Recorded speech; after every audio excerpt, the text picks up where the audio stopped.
대부분의 하나님께 요청하는 자들은 자신의 딸, 자신의 아들, 아니면 자신의 병에 대해서 하나님께 고쳐주시기를 요청했던 것입니다. 그럼에도 불구하고 그들은 증거를 보기 전에는 믿지를 못했습니다. 그러나 이 이방인인 백부장만큼 보지 않고도 예수님이 고칠 수 있음을 믿었던 그런 유일한 자였던 것입니다. 백부장이 소유했던 믿음과 겸손한 덕목은 어찌 보면 신약교회의 성도들이 갖추어야 할 믿음과 성령의 충만으로 인해 갖추어야 할 덕목을 미리 갖고 있던 것이 아닌가 싶습니다.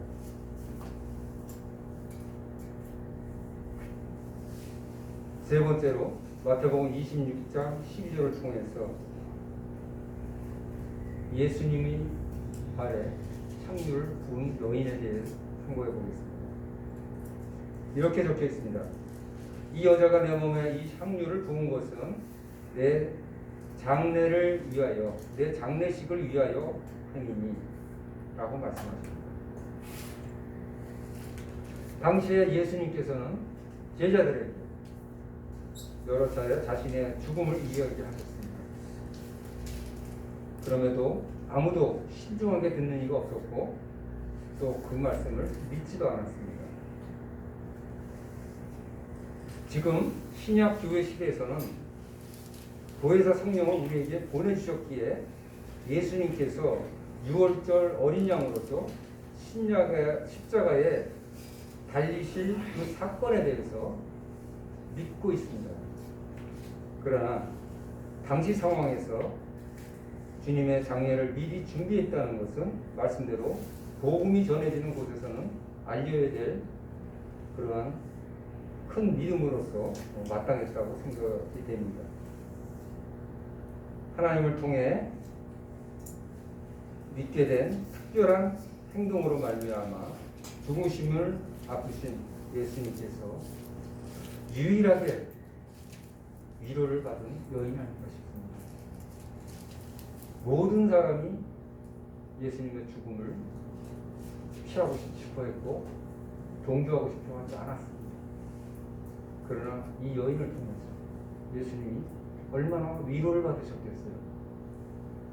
나를 위해서 그 귀한 향유를, 그것도 발에 부은 그 여인, 또한 머리로 자신의 머리칼로 닦아내던 그 여인을 통해서 주님께서 십자가에 달리실 때의 그 고난과 고통에 대해 많은 부분에 마음의 위로가 되셨습니다. 믿어집니다. 이번에는 특별한 케이스에 대해서 한 가지 알아보겠습니다. 마가복음 9장 23절입니다. 예수께서 말씀하시되 할 수 있거든이 무슨 말이냐? 믿는 자에게는 능히 하지 못할 일이 없느니라. 이 말씀은 귀신 들린 아들의 아버지께 하신 말씀이죠. 그 말을 듣고 아버지가 외칩니다. 곧 그 아이의 아버지가 소리질러 이르되 내가 믿나이다. 나의 믿음 없는 것을 도와주소서 하더라.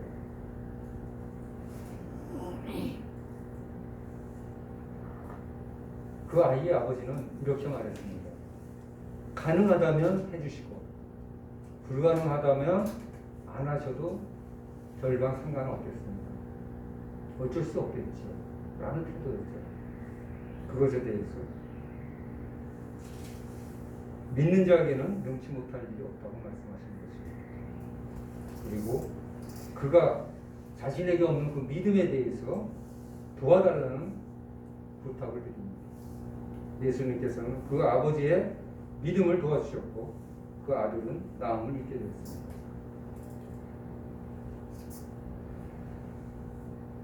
믿음의 창시자는 예수님이십니다.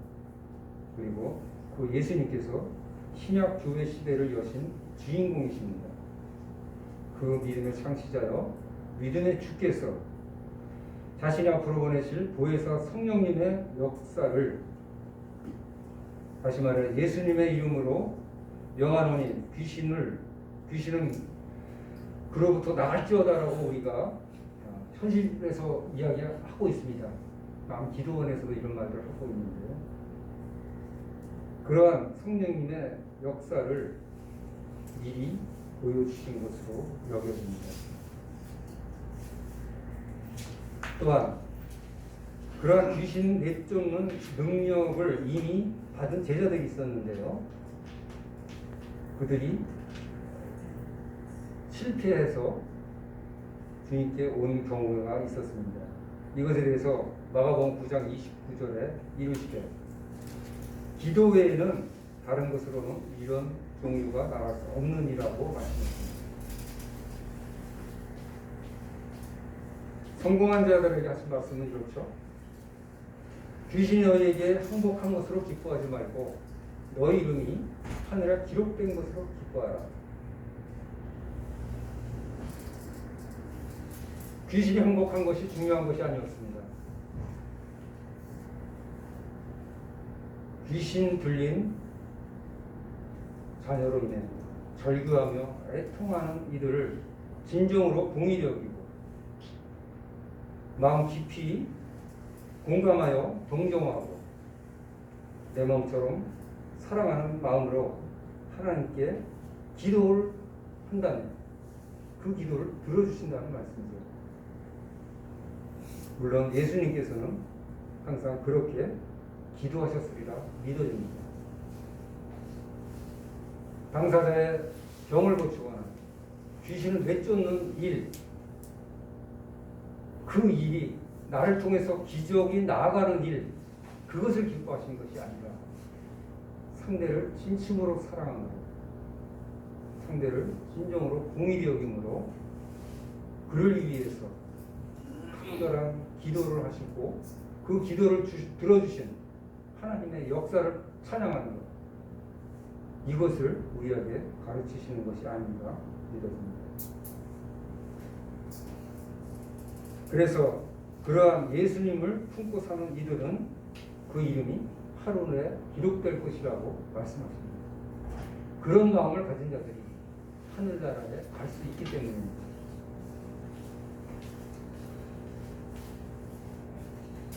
그것에 대해서 비판적인 면을 말씀하신 것이 있는데 한번 찾아보겠습니다. 우리가 잘 알고 있는 대로 마태복음 10장 22절에 한번 찾아보겠습니다. 마태복음 10장 22절입니다.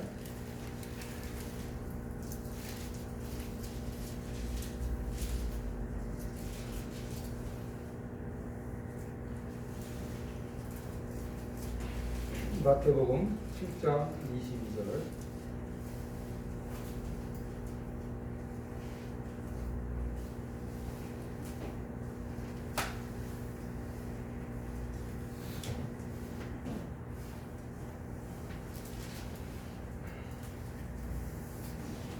그날에 많은 사람이 나더러 이르되 주여 주여 우리가 주의 이름으로 선지자 노릇하며 주의 이름으로 귀신을 쫓아내며 주의 이름으로 많은 권능을 행하지 아니하였나이까 하리. 이 정도면 마땅히 하나님을 믿는 사람이겠죠?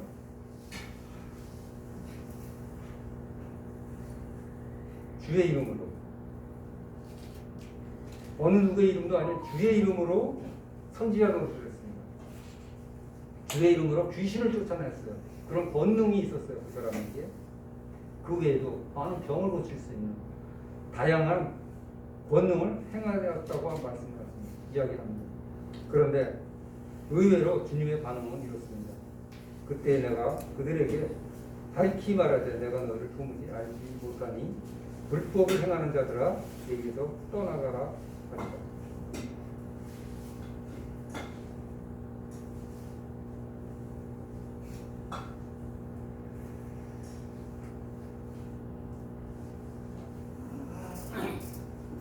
주님의 말씀은 사랑으로 하는 선한 행위가 아닌 것은 불법이라는 말씀으로 생각되었습니다. 구약 시절에도 수없이 일어났던 여러 가지 이적과 기사 그 자체가 중요한 것이 아니었습니다. 그것들은 믿음을 갖게 하는 일종의 도구로 사용이 되었습니다. 예수님께서 유대인들의 기적과 이사를 바라는 마음을 미워하셔서 하신 말씀이 아니라 진심이라고 여겨졌던 것이, 내가 너희에게 보여줄 기적은 요나의 기적밖에 없다는 말씀을 하신 것이 있습니다. 바로 그 요나의 기적은 십자가 사역을 이야기하는 것이었습니다. 도무지 믿지 않는 그들에게 요나의 기적, 십자가 사역을 통해서 거듭나게 하는 것, 죄인으로 하여금 하늘로부터 다시 나음을 입는 기적, 그것이 바로 예수님께서 약속하신 또 다른 보혜사 성령님의 사역이라고 여겨집니다. 지금까지 여러 가지 믿음의 모습을 살펴가며 예수님께서 약속하신 보혜사 성령님의 역사를 함께 연결지어 생각해보는 시간을 가졌습니다. 물론 히브리서 11장의 믿음의 선진들이 있었고, 또 엘리야 시대에는 바알에게 무릎을 꿇지 않은 의인 7,000명이 있었습니다. 그럼에도 불구하고 그들은 수많은 이스라엘 인구 중에서 본다면 소수에 불과하지 않았던 것입니다. 대다수의 사람들은 하나님을 믿되 하나님께 영광을 돌리지도 않고 감사치도 않았던 것입니다.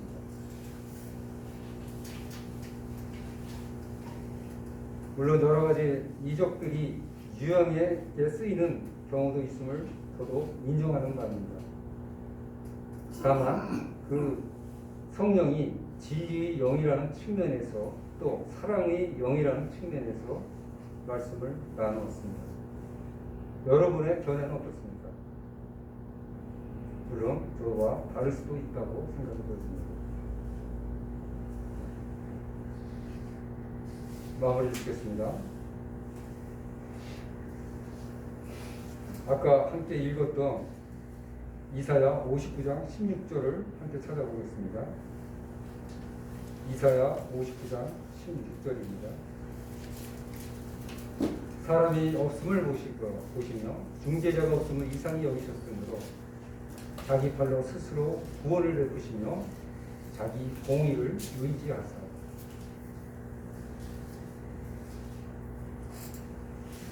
하나님 보시기에 기뻐할 만한 사람이 없으셨습니다. 죽음을 보지 않고 하늘에 올라간 에녹도 있었고 엘리야도 있었지만 그들도 중재자는 될 수가 없었습니다. 의인은 없나니 하나도 없다고 하셨기 때문입니다. 오직 죄가 없으신 예수님만이 중재자의 자리에 올라가실 수가 있었습니다.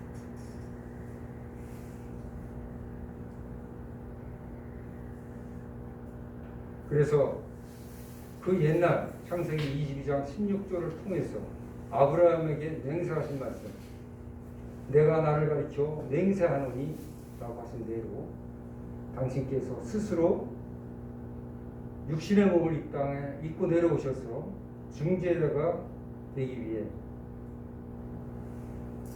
낮은 모습으로 이 땅에 오셨고, 또한 자기의 공의를 의지하기 위해서 죄인의 자리까지 내려오셨습니다. 온 인류 주인의 유일한 젖먹고 흠없는 유월절 어린 양으로서 십자가에 자신의 목숨을 우리를 위해 내어주신 유일한 구속자이십니다. 그러한 십자가의 사랑의 사역으로 말미암아 또 부활 승천하심으로 말미암아 보내주신 또 다른 보혜사 성령님을 통해 제가 생각하기에 구약 성경의 최고의 약속들이 마침내 실현되게 되었다고 믿어집니다. 에스겔서 36장 26절에 말씀하십니다. 새 영을 너희 속에 두고 새 마음을 너희에게 주되 너희 육신에서 굳은 마음을 제거하고 부드러운 마음을 줄 것이며 또 다른 성령, 진리의 성령, 그리스도의 영, 이분만이 우리에게 새 영을, 자신 속에 있는 새 마음을 우리에게 주실 수 있습니다. 우리가 굳어진 마음을 부드러운 마음으로 바꿔주실 수 있는 유일한 분은 예수 그리스도십니다. 그래서 말라기서 맨 마지막 절에 있는 그가 아버지의 마음을 자녀에게 돌이키게 하고 자녀들의 마음을 아버지께로 돌이키게 하리라는 말씀이 최종적으로 완성된 것입니다. 그래서 주님은 십자가에서 외치셨습니다. 내가 다 이뤘다. 우리 주님께서 먼저 가서 싸우시고 이기신 싸움을 싸우는 자들입니다. 주님께서는 이미 승리하셨습니다. 다 이기셨습니다. 그것을 배우는 자세로 체험하는 입장에서 예수님께서 또 하나님께서 싸우신 싸움을 싸우고 있는 것입니다. 우리는 그 싸움의 최종 결과를 이미 바라보고 있습니다. 예수님께서는 천지 창조를 다 마치시고 일곱째 날에 안식하신 것입니다. 바로 그러한 안식이 주 예수 그리스도를 믿는 저희들 마음속에 있음을 또한 있게 하셨음을 감사드리는 오늘입니다. 감사드립니다.